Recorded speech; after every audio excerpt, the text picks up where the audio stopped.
welcome to the basement den, boys and girls. I'm growing the trees behind me, as you can see. Not really, that's a fake plant. But I'm sitting down here today and I'm going to record a video that's in response to something that both Nick from Long Island Wargaming and Vince Venturella have put forth. The topic in general, they've titled it Things I Hate About 8th Edition. And I think that's the title used because that sells magazines. It shocks you and uses the word hate. But really the gist behind it is, the way that Nick put it forward, is he wants to gather opinions and ideas about what could be changed and tweaked about the 8th edition if somebody was to move forward and do a sort of revision to that so that 8th edition Warhammer can still have some legs, even though now Games Workshop has flipped it to Age of Sigmar. Okay, so that's kind of the angle that I want to take this at, and I'm going to give you a top 10 list of things that I would change about the mechanics of 8th edition if it was to go forward to improve upon the game. So, I'm going to go from 10 to 1, and opinions will fly, and like at the end of this, I hope that whoever it is that wants to take on this project and do a revision can maybe see this all compiled by Nick and Vince and take it from there.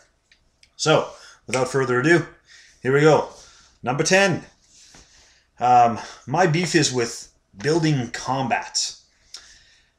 So the way that building combats work is that you crash some guys in, you charge the building itself, you choose, in the case of infantry models or single models, you choose 10 guys as attackers, 10 guys as defenders. These can be your champions, it can be a hero, but it's no more than 10 bodies total. So you have a handful of attacks going back and forth against one another. Now that in itself is not bad because it reflects the sort of tight quarters of fighting, and your whole horde of 40 guys is not going to be able to pile into that building and get a poke in at somebody. But the flaw is here. The flaw is that at the end of the combat, the only thing that matters is who did more wounds, but it doesn't even matter by how much, and I think that's the flaw. So you just look at it, you go, well, that guy did 12 wounds more than I did, but I just do a steadfast roll. And if I don't blow it, then we're still in the building. And I think that if I was to fix that, what I would do instead is I would still do a difference of combat resolution.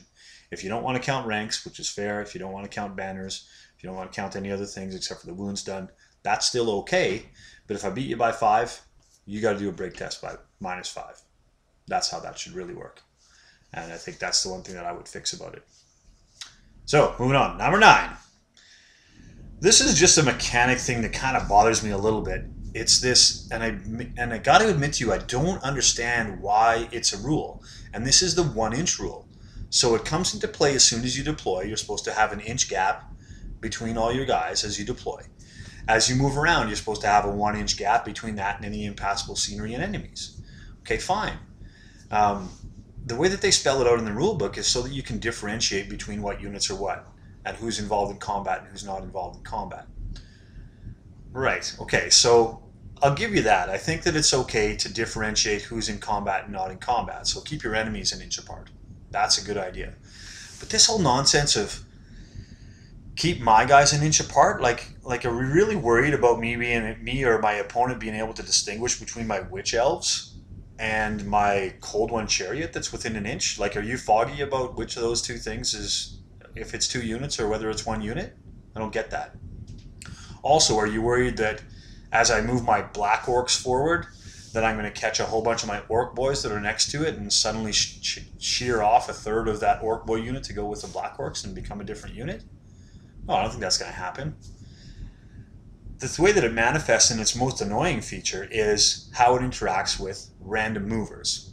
So the guys that want to be super sticky about this rule are the guys that I want to stab in the ear with an ice pick, quite honestly, that want to try to convince me that they can railroad the random mover forward because it's not allowed to pivot and charge them because they're right on the side and they're within an inch, so that they can't possibly change their facing without coming within an inch.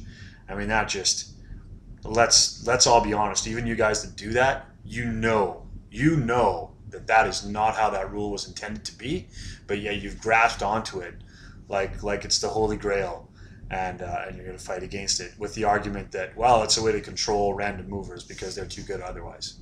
Well, it's bunk. That's not how that rule was intended. but they put it down on paper and you made it work. So let's get rid of that one. Going on to number 8. This can be viewed in a couple of ways, but I'm going to wrap it up in that there's just too many ward saves out there in the world. I mean, demons have it universally, and that's okay because that's a universal army rule. I'm a guy that plays a high elf army, and I know for a fact that in there, I think it's a little too much. I mean, I got the Phoenix Guard that have it universally, but the magic lore adds to it. There's a bunch of magic items in the regular rule book and in each army book that offers ward saves as well. And more famously, of course, we're going to talk about the Chaos guys who the Zinchi guys in the Warriors army can plug their ward saves up and get that reroll with the third eye, etc., etc.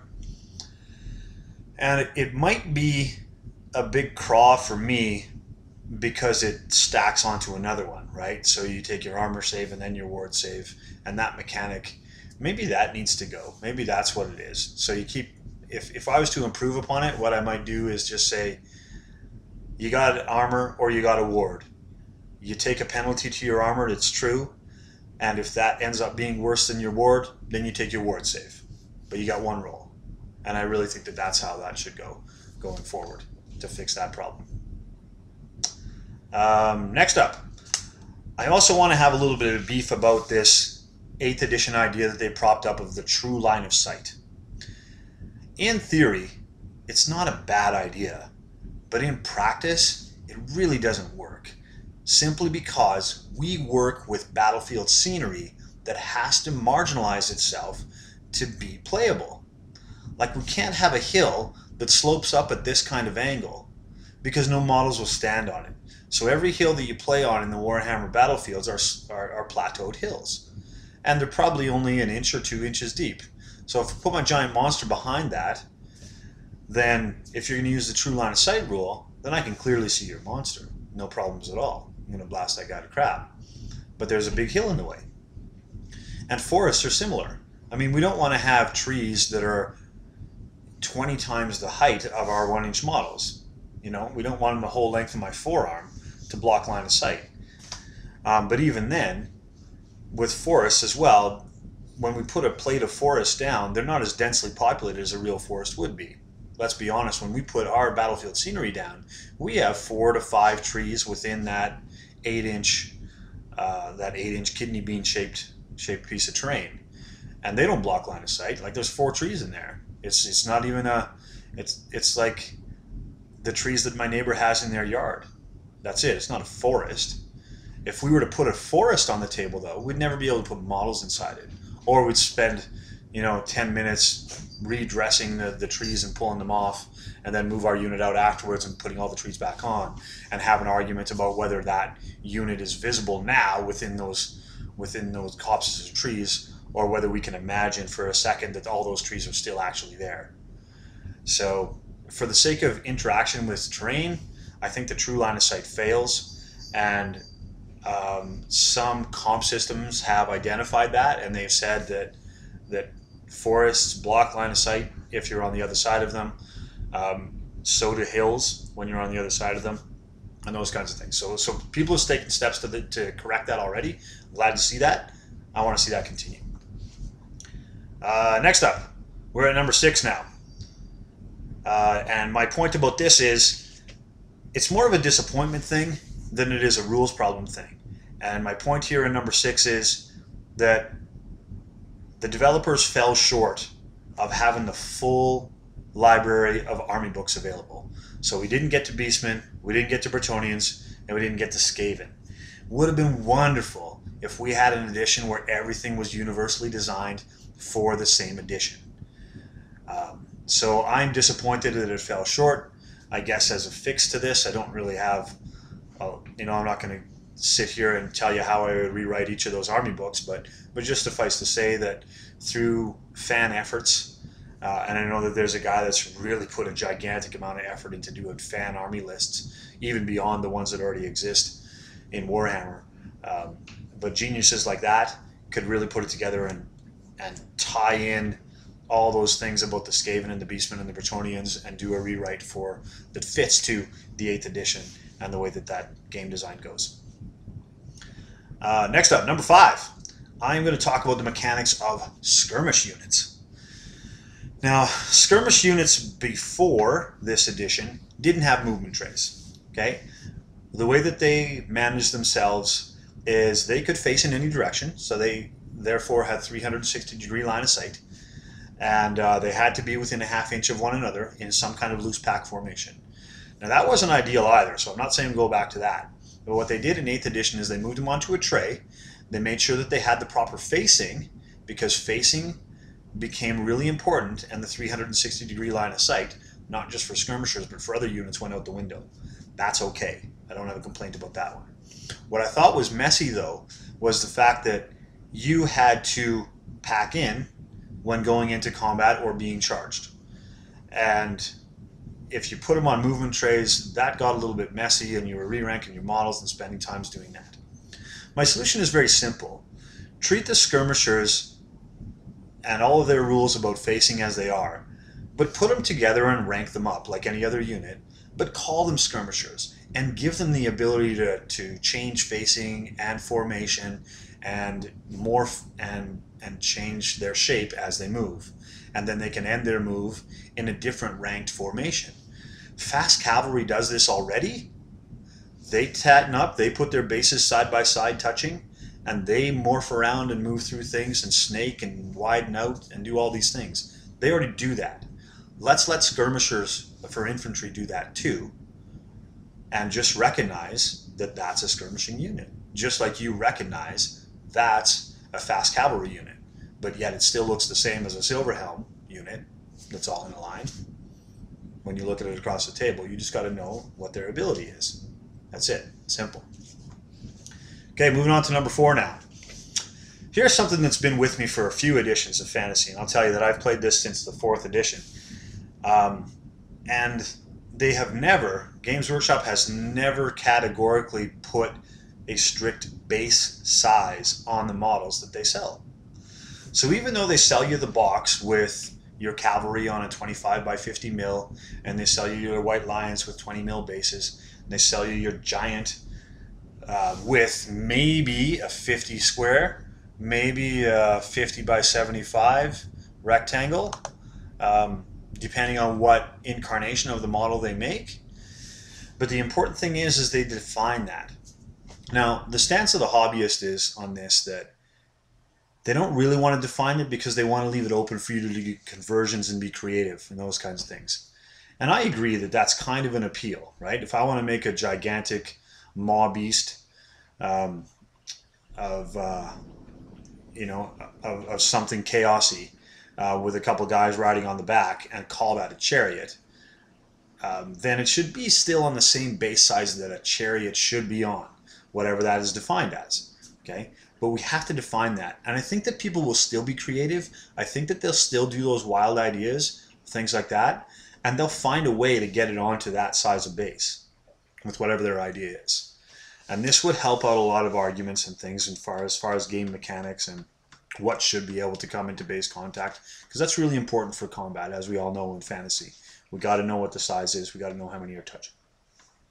Okay, so next up, on to number 3. My big beef is the armies that don't require regiments. And this is sort of an existentialist way of looking at Warhammer. I think, and this is my opinion, that the beauty of Warhammer is the bigness of it.